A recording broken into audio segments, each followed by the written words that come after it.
சிவன் தலைகீழாய் காட்சி தரும் அதிசய கோவில் சிவபெருமான் அதிசய வடிவங்கள் காட்சி தரும் கோவில்கள் வட மாநிலங்களில் மட்டுமல்ல, தென் மாநிலங்கள் பலவற்றிலும் உள்ளது. அப்படி ஒரு அதிசய கோவில்தான் சிவபெருமான் தலைகீழாக காட்சி தரும் கோவில். இது யம பயம் தீர்த்திடும் கோவிலாகவும் குழந்தை வரம் தரும் கோவிலாகவும் கருதப்படுகிறது. பரம்பொருளாவும் ஆதியும் அந்தமும் இல்லாதவராகவும் கருதப்படும் சிவபெருமான் பல்வேறு திருவிளையாடல்களும் பல்வேறு கோலங்களும் பூண்டு உலகின் பல பகுதிகளில் காட்சி தருகிறார். பக்தர்களுக்கு வேண்டிய வரங்களை அருள் புரிய இறைவன் பல கோலங்கள் பூண்டு அதிசயிக்கும் வண்ணம் பல உருவங்களை மாற்றி அருள் புரிந்துள்ளார். அப்படி உலகில் வேறு எங்கும் காண முடியாத வகையில் தலைகீழாய் அமர்ந்து சிரசாசனத்தில் காட்சி தரும் அதிசய திருக்கோவில்தான் ஆந்திர மாநிலம் பீமாவரம் அருகில் உள்ள யனமதுரு ஸ்ரீ பார்வதி அம்பிகா சமேத சக்தீஸ்வரர் ஆலயம். முன்னொரு காலத்தில் சம்பாசுரன் என்ற அரக்கன் கடும் தவம் புரிந்து பிரம்மனிடம் இருந்து பல வரங்களை பெற்றான். தன் வரத்தை கொண்டு அனைத்து தேவர்களையும் முனிவர்களையும் துன்புறுத்தி வந்தான். அஷ்டதிக்கு பாலகர்களில் யமனை தவிர அனைவரையும் தோற்கடித்தான்.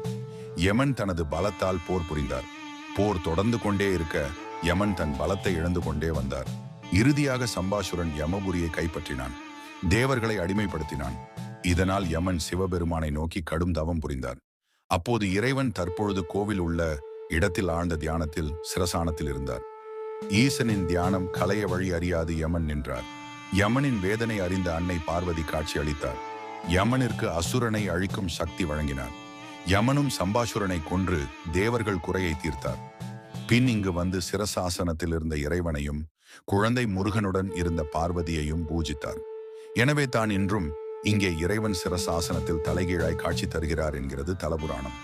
யம பயம் போக்கும் சிவபெருமான் இங்கே கருவறையில் இறைவன் தலைகீழாய் லிங்கமின்றி உருவமாக காட்சி தருகிறார். சிரசை பூமியில் பதித்து பாத்தை மேலே தூக்கி நிறுத்தி சிரசாசனத்தில் காட்சி தருகிறார். அருகிலேயே அன்னை வேறு எங்கும் பார்க்க முடியாத வண்ணம் குழந்தை முருகனை மடியில் கிடத்தி கொண்டு தாய்மையே வடிவாக பார்வதி தேவி காட்சியளிக்கிறார்.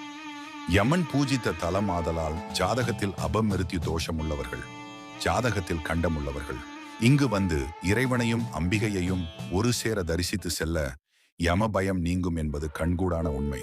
நவகிரகங்களால் ஏற்படும் பிரச்சனைகள், திருமண தடை, குழந்தையின்மை என அனைத்தையும் நீக்கி அருள் வழங்குகின்றனர் பார்வதி அம்பிகையும் சக்தீஸ்வர சுவாமியும்.